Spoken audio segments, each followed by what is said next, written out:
Hi everyone, I hope आप लोग मस्त होंगे। आपकी पढ़ाई भी अमेजिंग चल रही थी। तो आज इस वीडियो में जानेंगे यूपीएसआई का जो मेरा टारगेट है उसको मैंने कैसे कंप्लीट किया, आप लोग भी कैसे अपने टारगेट को पूरा कर सकते हैं और क्या क्या पढ़े हैं इसके बारे में जानेंगे। तो सबसे पहले बात करें हिंदी की, तो हिंदी में मैंने विलोम शब्द का जो भी थियरी था उसको अच्छे से कंप्लीट किया है राजपाल सिंह की बुक से। और क्वेश्चन मैं कल अटेम्प्ट करने वाली हूँ क्योंकि इसमें 4 से 5 पेज में दिया गया था तो काफ़ी ज़्यादा था, इस वजह से मैंने क्वेश्चन अटेम्प्ट नहीं किया।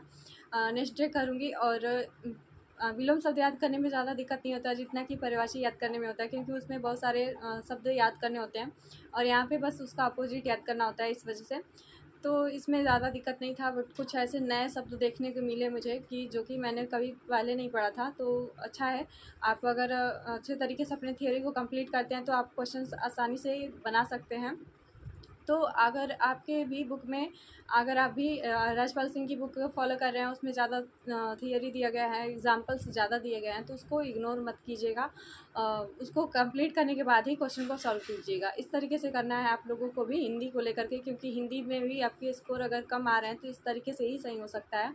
दूसरा कोई रास्ता नहीं है कि अगर आप शॉर्टकट खोज रहे होंगे तो इस तरीके से नहीं हो सकता है, क्योंकि मेरी भी हिंदी में स्कोर कम आते हैं, क्वेश्चंस गलत ज़्यादा हो जा रहे हैं इस वजह से। और हिंदी कहीं ना कहीं आपको अच्छा स्कोर दिलाने में हेल्प करता है, तो आप लोग भी ऐसे कर सकते हैं।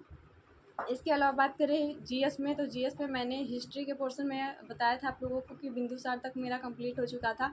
मुझे अशोक के चैप्टर से कंप्लीट करना था, तो अशोक का टॉपिक मैंने कंप्लीट किया है और उसमें ब्राह्मण साम्राज्य जो था उसको भी मैंने कंप्लीट किया है। तो जीएस में मेरा यही था आज का टारगेट। और जियोग्राफी की बात करें तो जियोग्राफी में पहले से पढ़ चुकी हूँ, बट मैंने जो भी आपसे टॉपिक शेयर किया है वो सारे टॉपिक बहुत ज़्यादा ही इम्पॉर्टेंट है और उसे मैं भी फिर से रिवाइज करना चाहती हूँ, क्योंकि इसके पहले मेरा अभी एनटीपीसी का भी एग्ज़ाम है और बाकी सारी चीज़ें हैं। और मॉक टेस्ट में भी अगर आपका तैयार नहीं होता है तो चीज़ें गलत होती हैं, तो इस वजह से मैं अच्छे से फिर से रिवीजन करना चाहती हूँ और जो भी इम्पोर्टेंट चैप्टर है उन सारे टॉपिक को ही पहले स्टार्ट करने वाली हूँ और उसको कंप्लीट करने वाली हूँ। तो आप लोग भी इस तरीके से जियोग्राफी को कर सकते हैं, जो भी इसमें बाँध, नदी, झील, एयरपोर्ट वगैरह जो भी टॉपिक मैंने बताया है इंपॉर्टेंट, उसे आप लोग कंप्लीट करिए ताकि वहाँ से अगर एक भी क्वेश्चन बनता है तो आप आसानी से उसे सॉल्व कर सकें। ठीक है, तो इस तरीके से रीजनिंग की बात करें तो रीजनिंग मेरा चैप्टर वाइज कंप्लीट हो चुका है और मैं टेक्स्ट बुक पे टेस्ट लगा रही हूँ, सेक्शनल वाइज लगा रही हूँ। और जो भी टॉपिक है, जो भी चैप्टर है उससे उसका टेस्ट लगाती हूँ डेली। और पीवाईक्यू भी लगाना ज़रूरी है, और जो भी एग्ज़ाम आप दे रहे हैं उसके पीवाईक्यू लगाइए, और ताकि आपको मतलब एक आइडिया बने और आपके अच्छे स्कोर आएँ, क्योंकि कभी कभी मॉक टेस्ट में आपको पीवाईक्यू भी इंक्लूड किया गया होता है, तो क्वेश्चंस आपको ईजिली सॉल्व हो सकते हैं अगर आप उस पर कमेंट बनाएंगे, थोड़ा सा प्रैक्टिस करेंगे तो। रीजनिंग के लिए आप लोग किसी भी मास्टर बुक एक आती है रीजनिंग की, वहाँ से कर सकते हैं, या फिर अरिहंत की बुक ले सकते हैं, आरएस पब्लिकेशन का ले सकते हैं, बहुत सारे अवेलेबल हैं बुक्स। तो आपको ज़्यादा से ज़्यादा प्रैक्टिस करना है और एक बार चैप्टर वाइज कंप्लीट होने के बाद आप क्या कर सकते हैं, मॉक टेस्ट लगाइए, पीवाईक्यू लगाइए और ज़्यादा से ज़्यादा प्रैक्टिस कीजिए, रीजनिंग आसान हो जाएगी। तो आप लोग देख सकते हैं मेरा रीजनिंग काफ़ी हद तक ठीक है, बट मुझे मैथ में दिक्कत हो रही है, क्योंकि मैथ में मैंने शुरू से जब स्टार्ट किया था तो मेरे मार्क्स बहुत ही कम बनते थे, अब धीरे धीरे सुधार हो रहा है। तो आप लोग भी ऐसे कर सकते हैं कि इस तरीके से अपनी चीज़ों को सही करना है, क्या पढ़ना है, उन सारे चीज़ों पर अपना फोकस करिए। और मैथ की बात करें तो मैथ में मैंने एज नाव और धारा के चैप्टर को स्टार्ट किया, क्योंकि समय और दूरी का जो चैप्टर था उसमें मुझे बहुत सारे क्वेश्चंस मुझसे फंस रहे थे और बन नहीं पा रहे थे।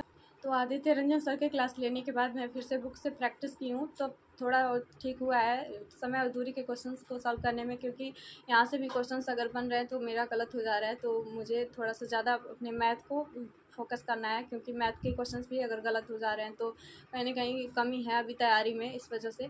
तो मैं चाहती हूँ कि कम से कम एसआई का जो 40 क्वेश्चन है तो 40 में से 30 प्लस तो हो ही आराम से, क्योंकि अभी मेरे 30 प्लस भी नहीं हो रहे हैं, 25 के आसपास से बन रहे हैं क्वेश्चंस मेरे, तो मैं चाहती हूँ अभी 30 प्लस हो जाए कैसे कैसे।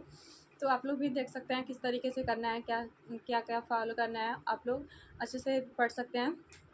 आदित्य सर की बुक से मैं फॉलो कर रही हूँ, उनकी क्लासेस ले रही हूँ यूट्यूब से। आप लोग भी देख सकते हैं, टेक्स्ट बुक पे टेस्ट लगाती हूँ और टेक्स्ट बुक पे टाइमिंग कम दिया गया रहता है, मतलब 10 मिनट में 10 क्वेश्चन सॉल्व करने होते हैं, तो मुझे टाइम कहीं ना कहीं कम पड़ जाता है, क्वेश्चन सही नहीं हो पाता है। क्योंकि मॉक टेस्ट में क्या होता है, मैं सारे सब्जेक्ट को जल्दी जल्दी सॉल्व करके जीएस और हिंदी में तो टाइम ज़्यादा लगता है, पढ़ना होता है, टिक करना होता है, तो उन सारे टॉपिक चैप्टर्स में से अपना सब्जेक्ट में से टाइम बचा के मैं मैथ के लिए बचा के ज़्यादा रखती हूँ, तो मैथ में मुझे भरपूर टाइम मिल जाता है, तो फुल मॉक में मुझे दिक्कत नहीं होती है। बट अगर पर्सनल सेक्शनल मैथ का अगर टेस्ट लगा रही हूँ, तो उसमें मुझे टाइम की कमी हो जाती है, 10 मिनट में 10 क्वेश्चन मुझसे नहीं बन पाते हैं। कुछ ऐसे क्वेश्चन होते हैं जो आसानी से बन जाते हैं ईजिली 1 मिनट के अंदर अंदर, बट कुछ ऐसे क्वेश्चन होते हैं जो जिसमें कैलकुलेशन ज़्यादा होता है, या फिर कुछ ऐसा क्वेश्चन जो तुरंत मतलब समझ में नहीं आता है कि क्या इसमें लॉजिक है, तो उसमें टाइम लग जा रहा है मुझे ज़्यादा। तो मुझे बहुत सारी क्वेश्चंस पे अपने कमेंट बनाने की ज़रूरत है, प्रैक्टिस करना है, PYQ लगाना है अभी, और ज़्यादा से ज़्यादा टेस्ट लगाना है। तो आप लोग देख सकते हैं मैं मैथ के लिए क्या कर रही हूँ। और नाव और धारा वाला चैप्टर है, उसमें आसान टाइप जो होता है उसको तो मैं कर लेती हूँ, बट कुछ ऐसे तो घुमावदार क्वेश्चन जो होता है उस नहीं बन पाता है, तो उसी सारे क्वेश्चंस पे कमेंट बनाने की ज़रूरत है। बाकी इजी क्वेश्चन तो सब लोग कर पाते हैं। तो इस तरीके से है मैथ को लेकर के। और मैं इसी तरह अपना subject day by day complete कर रही हूँ। आप लोग भी अपना डेली का टारगेट बना के कर सकते हैं।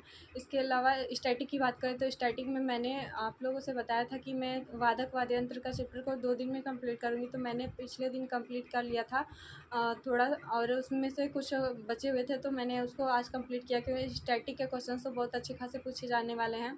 तो आप लोग देख सकते हैं। पॉलिटी की बात करें तो पॉलिटी में फिर से रिवाइज करूँगी अच्छे से, और जो भी नवीन सर का क्लासेस है उसको लेने के बाद मैं PDF से पढ़ूँगी, क्योंकि जब तक आप अच्छे से उसको दोहराते नहीं हैं, रिवाइज नहीं करते हैं, वो पीछे वाला सारा भूलता चला जाता है।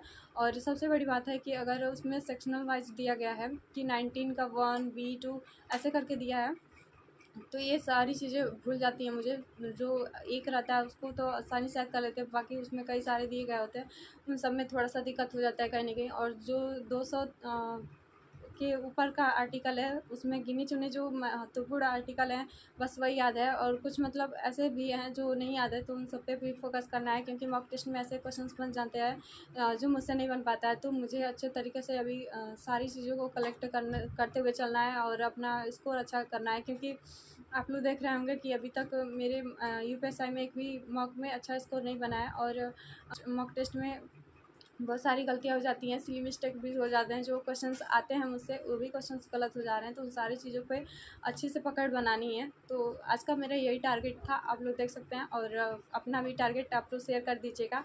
मिलते हैं नेक्स्ट वीडियो में। Take care, bye.